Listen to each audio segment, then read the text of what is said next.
Tatlong paalaala para maging maayos ang iyong pamilya.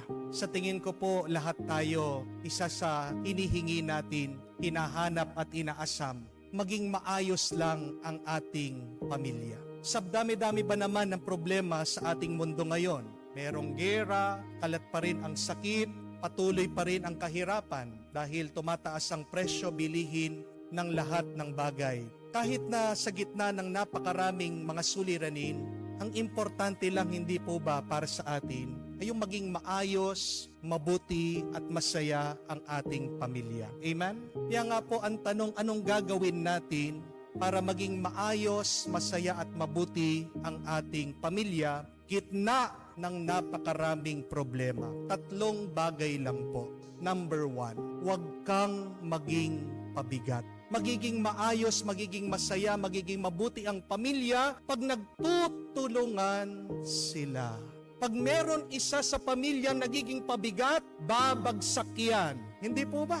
Sabi po nila, ang patay mabigat kasi dead weight, di po ba? Pag merong nalunod sa dagat, pagbubuhatin mo, ilalangoy mo ang bigat. Pero meron pa pong mas mabigat kaysa sa patay. Alam niyo po kung ano? Yung nagpapabigat.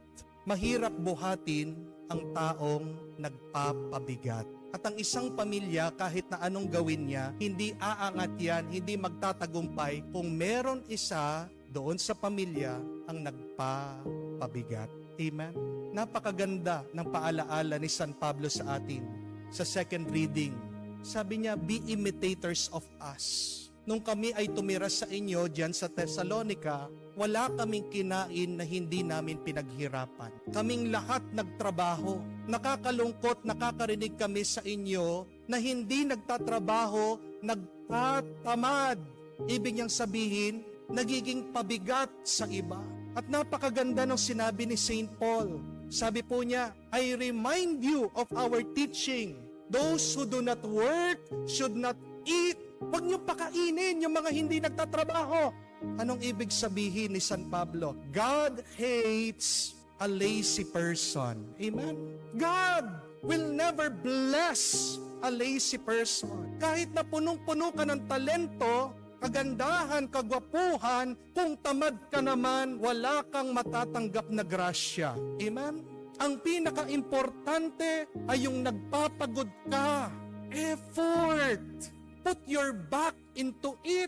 Ano pong pagkakaiba ng mga inchik sa ating mga Pilipino? Ito po, ang mga inchik silang lahat sa pamilya nagtatrabaho.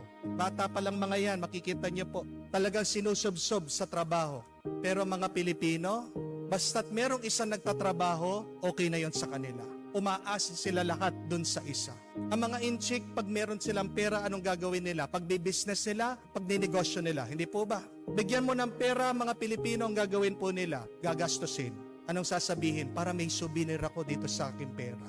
Pupunta agad sa mall, sa palengke, mamimili. Pupunta sa grocery, mamimili. No wonder, bakit po nagiging mahirap tayo? Mas wise po, mas magaling ang mga inchik. Ang nakakalungkot pa sa ating mga Pilipino, mahilig tayong umasa sa ating mga kamag-anak na mayayaman. Di po ba?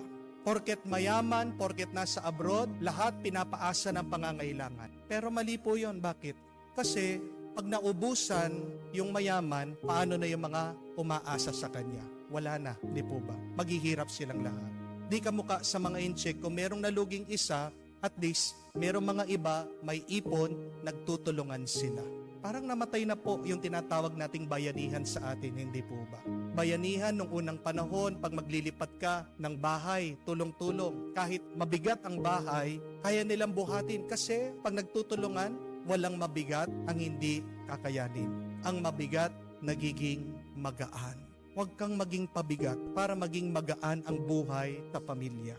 Hindi naman po masama yung humingi. Hindi rin po masama yung magbigay. Ang masama ay yung pag-umaasa na at nagiging tamad na yung iba. Kailangan natin pong tandaan ito. Minsan meron po tayo mga kapamilya, kamag-anak, hindi po ba? Ang bait-bait. Wala kang maririnig sa kanila. Pag hihingi ka, agad bibigyan ka. Pero ito po yung gusto kong tandaan nyo. Kahit na minsan ang tao mabait, kala mo kaya niyang dalhin ang lahat ng bigat, problema, suliranin ng pamilya. Napapagod din po yan. Nahihirapan din yan. Nalulungkot din yan. Dumarating din sa punto at oras na kung saan gusto niya sumuko. Kaya sana naman, ayos sa pamilya. Intindihin natin, unawain natin ang bawat isa. Be more sensitive. Huwag ka naman maging pabigat. Magtulungan kayo, magiging maayos, magiging mabuti ang lahat. Amen? Pangalawa, huwag kang maghihimasok sa buhay ng iba. In other words, huwag kang maging pakialamero. Amen? Yan yung pangalawang payo ni San Pablo para sa buhay pamilya, para sa buhay ng komunidad. Kasi napansin niya, yung mga tamad, wala nang ginagawa, nakikialam pa sa buhay ng iba. Some are acting like busybodies, meddling on the business of others. Oo nga naman. Diyan nagmumula ang away, sigalot, hidwaan ng napakarami sa ating pamilya. Hindi mo problema, ginagawa mong problema. Hindi ka naman kasama sa usapan, sinasama mong sarili mo sa usapan. Hindi po ba? Huwag kang makikialam sa problema ng iba. Problemahin mo ang iyong sarili. Amen? Kahit na sabihin mo, kapatid mo siya, pinsan mo siya, tiyuhin mo, tiyahin mo, ang problema nila. Bigyan mo ng oras at panahon yung sarili mong problema. At tandaan din po natin, ang tagumpay, success ng iba, tagumpay nila iyon. Huwag mo rin papakialaman. Yan yung problema na napakarami sa atin. Ano po yon? Inggit. Hindi nyo po ba napansin? Bakit magsimula nung nagkaroon po ng Facebook, ang dami po mga nag-aaway? Bakit? Yan dami po na naging mga chismose. Palagi binabantayan kung anong pinopost ng mga iba. Pag nakita, sasabihin, ay, buti pa sila nagbakasyon sa Boracay, sa Baguio, magko-comment sana all. Makikita, ay, buti pa siya. Umuwi yung kamag-anak namin, binigyan ng chocolate, binigyan ng dollars. Ako wala, magko-comment sana all.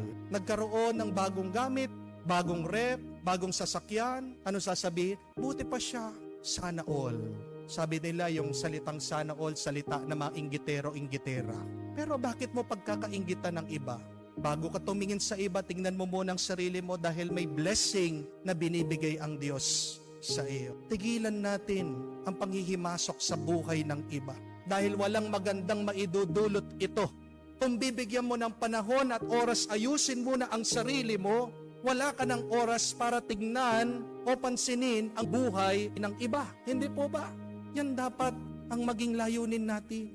Better yourself first. You do not have any business looking at the lives, meddling at the lives of others.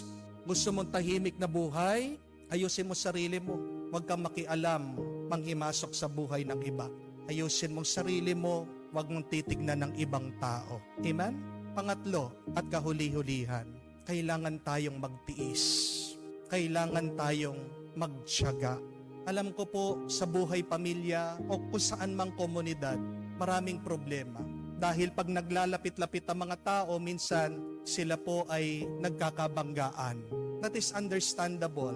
But many times we do not meet eye to eye. We do not understand each other. Why is that? Because we are all different. Iba-iba ang pinagdadaanan natin. Iba-iba ang ating mga nararanasan. Iba-iba ang ating pinagmulan. Pero ito po yung kailangan tandaan nyo. Kailangan magtiis ka, kailangan magtiyaga ka, gaano pa kahirap, nabubuhay kasama ang iba. Bakit? Dahil sabi ng ating Panginoon sa Ebanghelyo, by your perseverance, you will secure your lives. Pag ikaw ay nagtiyaga at nagtitiis, diyan mo makukuha ang kaligtasan. Sabi nga po ng isang santo, pag naiinis ka sa isang tao, huwag mo sasabihin, nagagalit ako, naiinis ako doon. Ang sabihin mo, salamat Diyos, ginagamit mong taong ito para ako ay maging banal. Difficult people are God's grace and gift to us so that we can become more gentle, more generous, more loving, and more holy. Nakahuli daw po sila ng isang polar bear, yung mga oso na namumuhay sa malamig na lugar. Dinala po nila sa zoo. Binigyan ng pagkain, tubig, higaan, lahat, walang problema. Ito pong oso, itong polar bear. Napansin po nila ilang araw, ilang buwan, nang hina, walang gana, itong nahuli nilang hayop. Nagtataka sila bakit? Doon po nila naalala, dahil binibigay na lahat dito sa hayop, wala na pong challenge ang buhay. Naalala nila Nung ito po ay malaya, naghahunting siya, naghahanap ng sarili niyang pagkain. Kaya nga pong ginawa nila, pinalaya nila itong polar bear. At pinabayaan nila siyang humanap ng sarili niyang pagkain. Alam niyo po yung nangyari? Biglang lumakas. Nagkaroon ng gana itong hayop. Yung pong kanyang problema, yung kanyang paghahanap, yung pagsubok ay naging daan para magkaroon siya ng buhay. That is the irony of life. Yan ang kabalintunaan ng ating buhay dito sa mundo. Nakala natin ang mga problema ay pasakit, hindi pala. Sila'y daan para tayo'y makatanggap ng biyaya at kaligtasan. Magtiis, magtiyaga, persevere, because it is there that God will bless you. Pasalamatan po natin ng Diyos sa mga pamilyang pinagkaloob niya sa atin. Imperfect they may be, full of problems they may be, remember this. They are our way to become good, to become happy, to become holy.